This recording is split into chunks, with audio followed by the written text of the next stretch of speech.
So hello friends, कैसे हैं आप सब। Welcome to another video of stock market. आज के वीडियो में हम डिस्कस करने वाले हैं अबाउट केतन पारेख के स्कैम के बारे में। तो चलिए वीडियो को शुरू करते हैं। फ्रेंड्स, स्टॉक मार्केट में किसी स्टॉक का प्राइस तब बढ़ता है जब डिमांड बहुत ऊपर की तरफ होता है और सप्लाई कम होता है। उसी तरह स्टॉक मार्केट में स्टॉक का वैल्यूएशन तब घटता है जब सप्लाई ज्यादा होता है और डिमांड कम।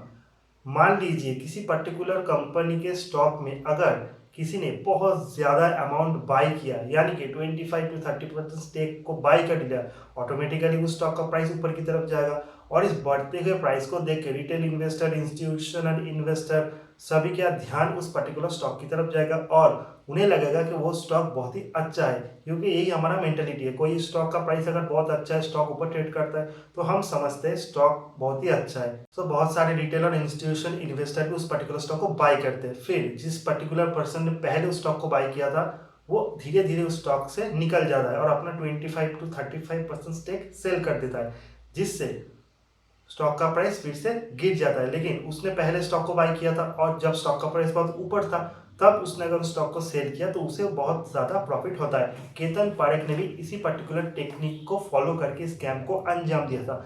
इस पर्टिकुलर वीडियो में हम पंप एंड डंप स्कीम और सर्कुलर ट्रेडिंग के बारे में भी जानेंगे। केतन पारेख जो एक सीए थे और उन्होंने अपने करियर का शुरुआत हर्षद मेहता के कंपनी से किया था। वो एक स्टॉक ब्रोकिंग फैमिली से बिलोंग करते थे, इसलिए उसके पास बहुत कम एज से ही स्टॉक के बारे में बहुत ज्यादा नॉलेज था। सो पंप एंड डंप स्कीम क्या होता है? पहले एक पर्टिकुलर स्टॉक में बहुत ज्यादा बाई करना और फिर उस पर्टिकुलर स्टॉक के बारे में थोड़ा मार्केट में र्यूमर भी फैलाना, जिससे रिटेल इन्वेस्टर और इंस्टीट्यूशनल इन्वेस्टर उस स्टॉक के बारे में अट्रैक्ट हो और उस स्टॉक को ज्यादा के बाई करें। जब स्टॉक का प्राइस ऊपर चला जाए, तब उस पर्टिकुलर स्टॉक में एक साथ बहुत ज्यादा वॉल्यूम से सेल करना, जिससे स्टॉक का प्राइस गिर जाए, इसे डंप होना। इसे कहते हैं पंप और डंप स्कीम। केतन पारेख ने इस पंप एंड डंप स्कीम का इस्तेमाल करके बहुत सारे स्टॉकों को प्राइस को मैनिपुलेट किया था। जैसे एचपीसीएल का प्राइस 42 से 2000 रुपीज, जीटीएल जिसका प्राइस 73 से 3000 और लास्ट में जी जिसका प्राइस 30 से 700 तक चला गया था। केतन पारेख जिस पर्टिकुलर स्टॉक्स में इन्वेस्ट करते थे, उन्हें K10 स्टॉक का पोर्टफोलियो भी कहा जाता था। बहुत ही कम समय में केतन पारेख ने इस पंप एंड डंप स्कीम का इस्तेमाल करके बहुत सारे स्टॉक के प्राइस को इंक्रीज किया, जिससे वो बहुत सारे पर्टिकुलर कंपनी के प्रोमोटर के नजर पे भी आ गए। प्रोमोटर्स केतन पारेख को कमीशन देने लगे उस पर्टिकुलर कंपनी के स्टॉक प्राइस को ऊपर की तरफ ले जाने के लिए। और जैसे ही केतन पारेख के स्टॉक में इतना ज्यादा प्राइस अप हुआ, इन्वेस्टर और इंस्टीट्यूशनल इन्वेस्टर भी केतन पारेख को बहुत ज्यादा भरोसा करने लगे। केतन पारेख ने इस पर्टिकुलर स्कैम को अंजाम देने के लिए कैलकाटा स्टॉक एक्सचेंज को चुना, क्योंकि उस टाइम कैलकाटा स्टॉक एक्सचेंज में रूल्स एंड रेगुलेशन और रेस्ट्रिक्शन बहुत कम हुआ करता था। केतन पारेख का मेन जो टारगेट है वो रिटेल इन्वेस्टर नहीं थे, उनका मेन टारगेट था कॉर्पोरेट और institutional investor like mutual fund, banks, pension fund etcetera. क्योंकि एक पर्टिकुलर स्टॉक को, वॉल्यूम को और प्राइस को ऊपर की तरफ उठाने के लिए बहुत ज्यादा कैपिटल का जरूरत पड़ता है और इंस्टीट्यूशनल इन्वेस्टर के पास ही इतना ज्यादा कैपिटल मौजूद रहता था। केतन पारेख ने सिर्फ स्टॉक के प्राइस को ही ऊपर की तरफ ले जाना सेफ नहीं समझा, उसके साथ साथ उसने स्टॉक के वॉल्यूम को भी बहुत ज्यादा इंक्रीज कर दिया, क्योंकि इंस्टीट्यूशनल इन्वेस्टर तभी किसी पर्टिकुलर स्टॉक पे बहुत ज्यादा फोकस करते हैं जब प्राइस के साथ साथ उसमें बहुत ज्यादा वॉल्यूम भी आ जाए। सो केतन पारेख जब किसी पर्टिकुलर स्टॉक को बाय करते थे, तब वो अपने ब्रोकर और ऑपरेटर्स के थ्रू उसी पर्टिकुलर स्टॉक में उसी पर्टिकुलर टाइम सेम प्राइस और सेम वॉल्यूम में बहुत ज्यादा बाइंग किया करते थे, जिससे इंस्टीट्यूशनल इन्वेस्टर और रिटेल इन्वेस्टर को ये लगे कि ये पर्टिकुलर स्टॉक सिर्फ एक पर्टिकुलर पर्सन ही नहीं बाय कर रहा, बहुत सारे लोग इस पर्टिकुलर स्टॉक को बाय कर रहे हैं। इससे उनका कॉन्फिडेंस भी इस पर्टिकुलर स्टॉक में बहुत ज्यादा बढ़ने लगा।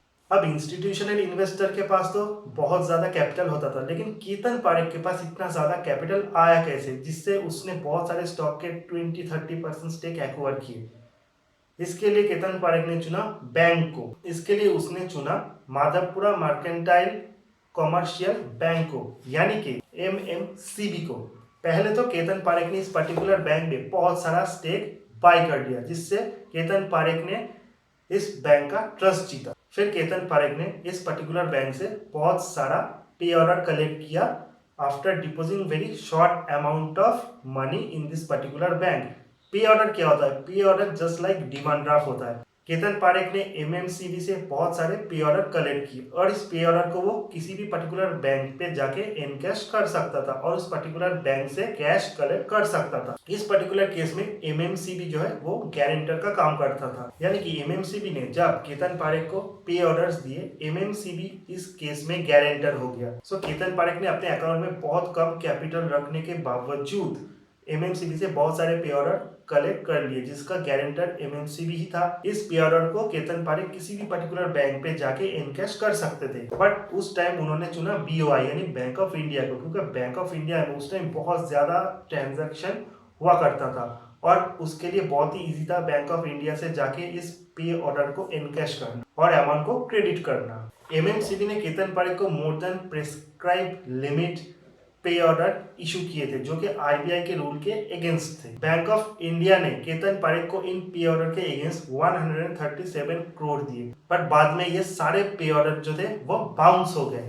केतन पारेख ने सिर्फ एमएमसीबी से नहीं, उन्होंने अपने ब्रोकर और ऑपरेटर के थ्रू बहुत सारे बैंक से बहुत सारा पे ऑर्डर कलेक्ट किया था, जिस कारण उस time SBI, bank of India, PNB, ये सारे बैंक्स बहुत ज्यादा इफेक्टेड हुए थे, क्योंकि केतन पारेख के जो मैक्सिमम पे ऑर्डर्स थे वो बाउंस हो गए थे, क्योंकि एमएमसीबी ने जो पे ऑर्डर इशू किए थे वो मोर देन उनके लिमिट था। केतन पारेख का स्कैम तब सामने आया जब 2001 में यूएस में .com बबल बर्स्ट हुआ और नैस्डैक में सारे आईटी स्टॉक्स गिर गए।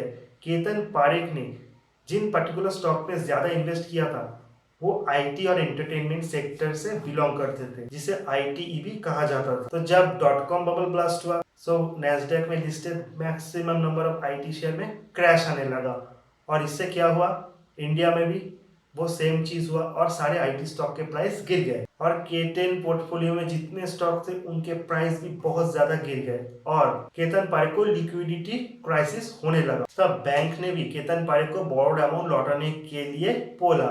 उस पर्टिकुलर टाइम यूटीआई को बहुत ज्यादा लॉस हुआ, क्योंकि यूटीआई म्यूचुअल फंड ने बहुत सारा अमाउंट K10 स्टॉक में इन्वेस्ट किया था और जैसे ही आईटी स्टॉक में बहुत ज्यादा फॉल हुआ, यूटीआई को बहुत ज्यादा नुकसान हुआ। उसी के साथ साथ जितने भी कैलकाटा स्टॉक एक्सचेंज में केतन पारेख के ब्रोकर्स थे, उन्होंने भी वो अपने स्टॉक को सेल करना स्टार्ट कर दिया। Investor, retail investor, then institutional investor, retail investor ने भी सेम प्रोसेस अप्लाई किया और सारे स्टॉक को सेल करना स्टार्ट कर दिया, जिस कारण रिटेल इन्वेस्टर को उस टाइम 2000 करोड़ से भी ऊपर का लॉस हुआ। इसी के साथ साथ एमएमसीबी बैंक को भी डिफॉल्टर घोषित किया गया, बिकॉज एमएमसीबी बैंक इशू पे ऑर्डर विदाउट सफिशिएंट कोलैटरल, जिस कारण एमएमसीबी बैंक को भी आरबीआई ने डिफॉल्टर घोषित कर दिया, क्योंकि एमएमसीबी के पास केतन पारेख का जो अकाउंट था उसमें सफिशिएंट बैलेंस था ही नहीं और जिन स्टॉक को उसने प्लेज किया था उनके प्राइस भी बहुत ज्यादा गिर चुके थे। इसके बाद केतन पारेख को अरेस्ट कर लिया गया और उन्हें 15 साल के लिए 15 इयर्स के लिए स्टॉक मार्केट से बैन कर दिया गया, यानी कि स्टॉक मार्केट पे वो नेक्स्ट 15 ईयर तक कोई ट्रेडिंग या इन्वेस्टमेंट नहीं कर पाएंगे। लेकिन र्यूमर ये है कि आज भी केतन पारेख के कुछ ब्रोकर्स और ऑपरेटर स्टॉक मार्केट में इन्वेस्ट कर रहे हैं बिहाफ ऑफ केतन पारेख। तो यही है था पूरा स्कैम जो केतन पारेख ने अंजाम दिया था। केतन पारेख, हर्षद मेहता के बाद केतन पारेख ने जो स्कैम किया था उसके बाद इंडियन स्टॉक मार्केट का रेप्यूटेशन बहुत खराब हो गया था और केतन पारेख हर्षद मेहता के कंपनी में ही जॉब करते थे, तो उन्होंने हर्षद मेहता की रास्ते को ही चुना। तो आज के वीडियो का टॉपिक यही था। अगर वीडियो अच्छा लगे तो चैनल को सब्सक्राइब कीजिए, लाइक कीजिए, शेयर भी कीजिए। मिलते हैं नेक्स्ट वीडियो में, तब तक के लिए गुड बाय।